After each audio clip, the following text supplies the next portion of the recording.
We are back in the tent from beautiful California, Palo Alto, California, and today we have a special guest, Joyce Chung from Garage Ventures.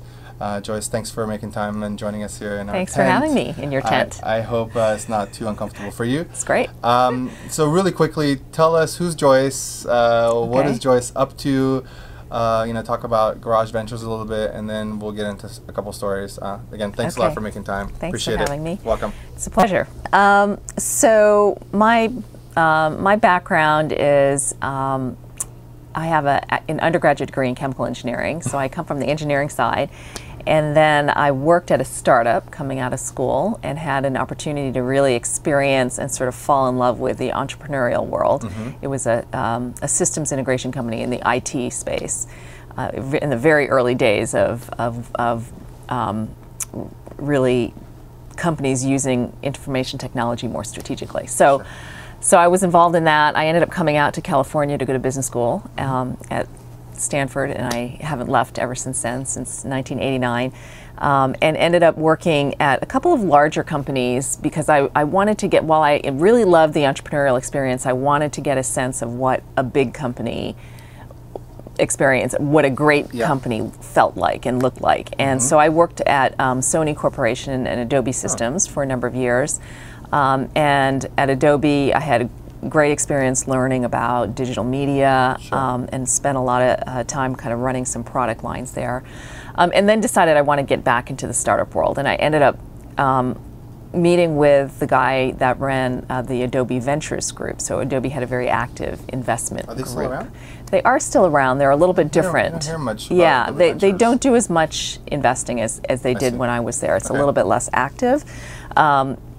So I ended up, he said, well, why don't you come work here? And so I did. And I thought this would be a great way to meet some interesting entrepreneurs and maybe, find a startup. And I ended up falling in love with the investing side of the business and really love the intellectual ability to sort of look across a wide variety, meet really interesting entrepreneurs, and learn a lot about a lot of new areas, and really be able to think. You sort of rise above and think about, gee, what's the world going to be like in 5 or 10 years? It's just a really, really fun job. In the future. That's true. Exactly. So I ended up falling in love with that, and I left to start a small fund called Cardinal Venture Capital, where we invested in IT-based companies.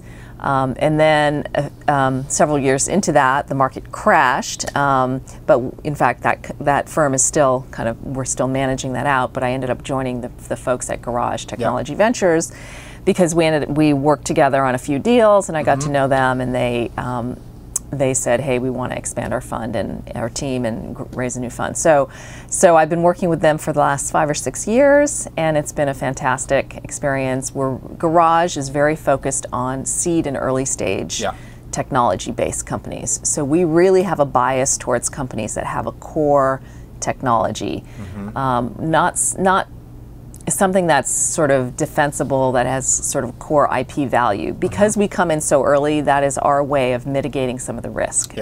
Because if there's something of core value there, we may miscalculate on the timing of the market or the size of the market, but there's still something of value. So most of the companies we've had in our portfolio, almost all of them, have been exited positively, or they've been acquired for something. There's always value there. So very few of them have just been shut down. So that's sort of the result of that kind of technology-focused strategy. And we invest across a variety of areas. These days we are a little more focused on clean tech, which is a little bit contrarian in today's market. But we like to be a little bit, we think that's how you can actually make money, is to do something a little different than the pack. Is that the guy influence? Well, probably on some level. Guy is always he's a big personality, and he's a little bit less focused on clean tech personally. He's more on the consumer side, but he still gets involved with companies as they're relevant to his interests. So just really quickly, Guy Kawasaki was really early the Apple. Original Apple, and then again, author, speaker, blogger, like tweeter, power tweeter. I think it's multiple guys now, but I have heard him talk about all kinds of things. And last year, he has these themes that he follows. Last year, it was, you know, the pitch decks that, you know, was his kind of thing, where he was talking about, you know, short decks and being concise and being to the point, which is an important point. I got a deck from the Middle East the other day. It was 42 pages. Yeah, it's not good.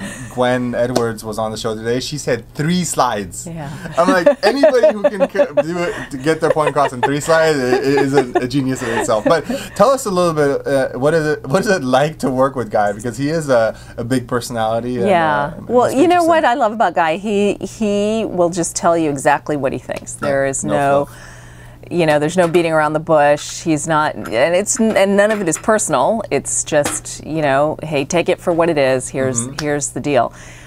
So I think he's very direct in his thinking and his feedback and communications, and I think that's a really good.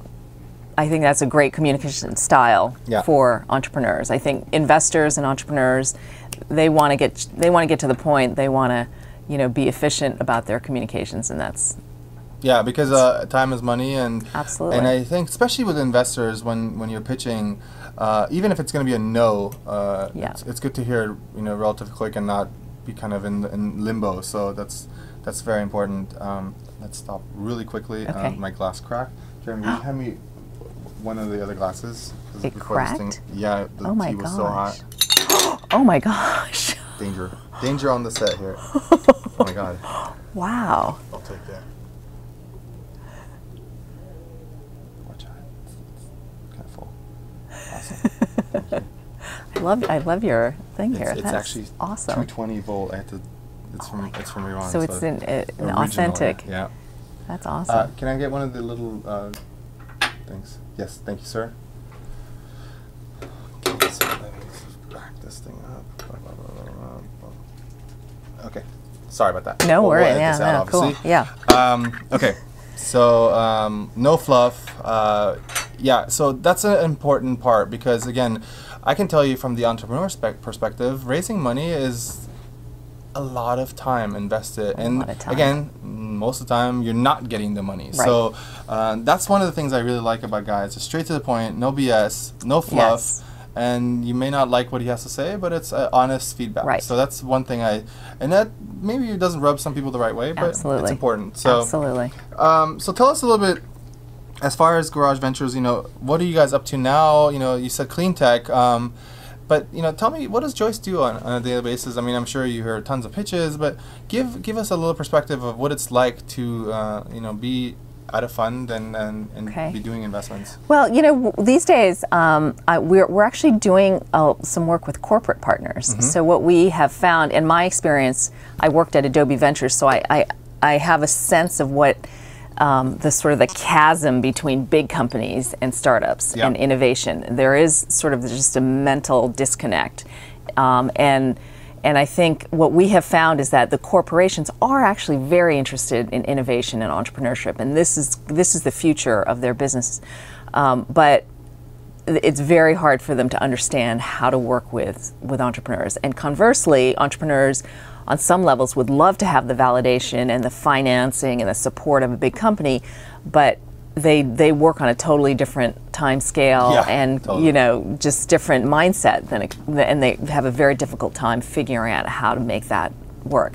And so what we have found is that we have been able to sort of bridge that. Mm-hmm. The corporates they actually have the deep pockets, they have the interest, and the entrepreneurs are interested. And so we are working with some corporate partners to help them identify interesting innovations that are relevant to their businesses and potential future businesses, and helping them, you know, figure out how to work with those companies either on an investment level or through, you know, development programs or partnerships. And so that's an important point. We've talked about this in other episodes.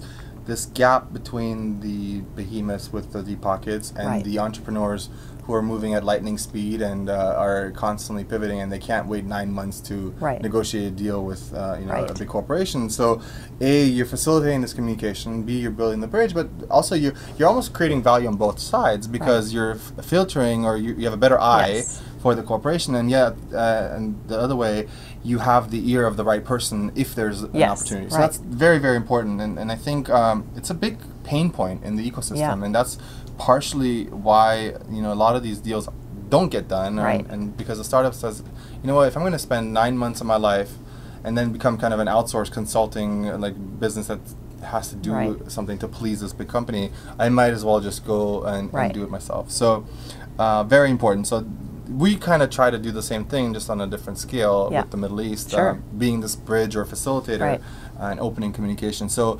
specifically, I know you mentioned that you are up to hearing pitches or meeting companies from different regions. So tell us a little exactly, what do you like to see? What stage? Give us a little overview as far as So we've always historically, as our name implies, been focused on the very early stage, the stuff in the garage. We like to have, like I said, a hard technology, something there. We don't want to, we would never fund just a kind of PowerPoint idea. There has to be some core, technology there. Not necessarily revenues or customers yet, but definitely some sort of a prototype or proof of concept. And so we're, because we come in so early, we don't always require like a full team in place, but we do need sort of the core. Entrepreneurs that really are committed, passionate, that really get it, that can work well with others, and then we would come in and help flesh out the team, help with the business strategy and the sort of launching the company and the products and so forth. So obviously it all comes down to interesting technology that is highly differentiated from things that are out there. This is the next wave, the next disruptive,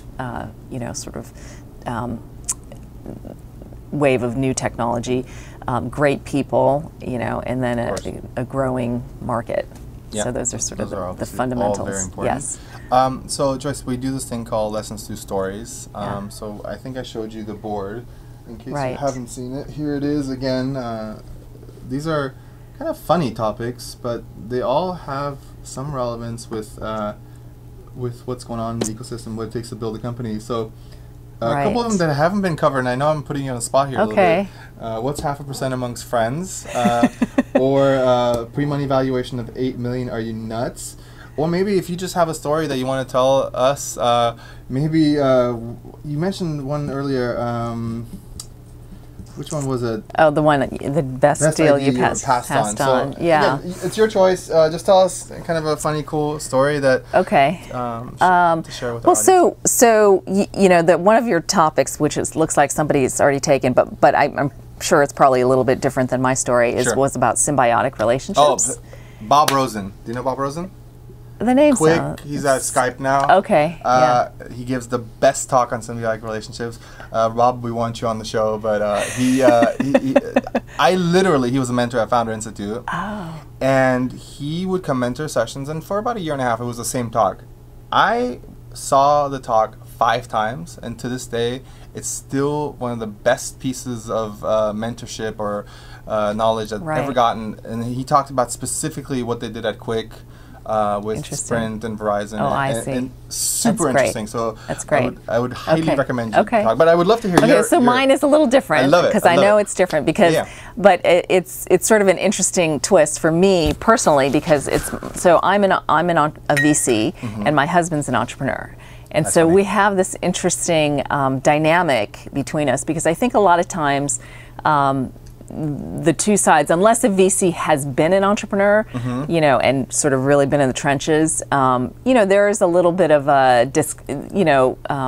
let's just say, lack of understanding sometimes of the different perspectives and what's driving each side. And so for me, and I think for my husband, it's been really good for us to sort of understand the different perspectives, because he'll come home and say, these VCs are looking for X or Y or Z, and this is the problem, and I'll say, well, I think the reason that's the case is you got to think about what's driving them, and that they're behaving this way for certain reasons, and a lot of VCs, I think, oftentimes, I have a real appreciation of where the work is really happening, and there's no question in my mind that the entrepreneurs are doing the heavy lifting and really I think it's sometimes you don't quite appreciate that. I think as a VC, when you come in once a month and you kind of say, well, why didn't you do this? What happened to that? Why didn't you do this? And there is not a true, real sort of internal understanding of what it is how hard it is to run a company and to start a company and to make things happen. And so because I see him every day to day, I understand, the stress and the difficulties and the sort of the ups and the downs of what it means to be an entrepreneur. I've learned a lot by watching him and the things that he does and the culture that he builds at companies. I think one of the things that entrepreneurs and VCs don't really focus on this. It's the kind of culture that you build in a company, and it sounds kind of touchy-feely, but I think it's a really important thing, because when you're attracting the best people, it's really important for you to attract the best people. In this tiny little company. You just don't have the resources to have many people, and to be able to figure out what is the culture, the environment, and the values that I want to establish, and to be very explicit about it with the team, and to make that and to live and breathe that. I think that can make a really big difference in terms of a success for a company, because there's lots of great ideas for businesses, and probably if you have a great idea, some 20 other people are pursuing the same thing. But so it's about the execution, and about how do you get a team rallying around an idea and an objective and moving towards that. And a lot of that has to do with the culture that you build and the way that people work together, and whether they're valued and how the whole process works. So, and I've seen my husband do that, and he's had a couple startups, so he's sort of had his ups and downs, and he's had situations where he'll tell me about something. I say, well, you know what, you really need to be doing, you really need to fire that person. And he just wouldn't, he didn't want to do it, so he wouldn't do it. And it ended up having, I said, if you don't do that, then X is going to happen. And sure enough, then X happened. And so I think he sort of learned that way too, because your investors are going to say this if you don't do that, and sure enough. Two things really quickly. One, you could have like a monopoly investing in your husband's company and then see if it works out. No, that would not work. Anyway, just really quickly, just in case, can we give a definition of symbiotic relationships? Because maybe our audience doesn't know what that actually means. Because to be honest, the first time I heard it, I had no idea what it was. So the way I understand symbiotic relationship is a relationship that benefits both people involved. The example Bob Rosen gives is some sort of crab and some sort of animal that lives on top of the like crab. A parasite, or some sort of a, but everybody's happy. The parasite cleans the crab, the leftovers. So a symbiotic relationship is a relationship where both parties, no matter what size or who they are, they both benefit, and they just figure out, okay, this works. And so, obviously a symbiotic relationship at home is very important, but the fact that you're actually now correlating it to your day-to-day experiences and the things that you're doing is also really important. So, super cool. So symbiotic relationships are very important. Yes. So we do this thing on the show to kind of close out. It's called Old Rules. So we want to hear what's Joyce's #1 rule. One, for yourself, and two, for people that come and deal with you, or you interact with. I think probably my biggest pet peeve would be just the sort of the no BS rule, and that my business is fundamentally about people and relationships that you're building, and I think a lot of entrepreneurs have preconceived notions about what investors want to hear, whether before they make the investment and then afterwards. Once you've made an investment, they still continue to sort of, in some ways, treat you in a way that they're presenting what they think you want to hear, and that's not how I want to be treated. Totally. I want to know the good and the bad, the ugly, everything, because we're on the same team, and the only way we can work towards the same goal and achieve that together is if we're totally honest and transparent with each other. So that's probably my biggest pet peeve, when somebody you can sense it. Your radar goes right up when somebody's trying to BS around something, or they don't kind of want to tell you the full story, and eventually it will come out. So there's no reason, and you're going to build you're going to build trust. And nobody expects the story to always be good. Exactly. I think that's, you know, that's the reality of the business that we're in. Yeah. So I think to be able to, you know, to start off your relationship that way is really, really important. Keep it that way. Absolutely. Because again, I mean, as an entrepreneur who's raised money and coming into a board meeting and having to tell your board bad news is probably not easy, right? No. But I think part of you know, this symbiotic relationship again is that, okay, things aren't always perfect, right. and that relationship is based on, you know, both people helping and wanting to succeed and being able to take bad news and say, okay, like, all right, what are we going to do now, and how we're going to recover or improve on this? So those two actually tie together. It is a process. Joyce, I want to thank you again for making the time and joining us here at the tent. Have a piece of baklava. It's from Beirut. It's awesome. Sounds great. It's probably like great. 147 calories. But please have a piece. And again, I want to thank you. Say hi to Guy. Thank you. Look forward to staying in touch. And again, absolutely. If we have any interesting companies that kind of please send them our way. Fit your profile, love we'd to love meet to them. connect them with you. Great. Ladies and gentlemen, thank you very much again for joining us today. Thanks to ArabNet, our partner, and to our sponsor, PayPal. We will see you next time. Peace. Thank you.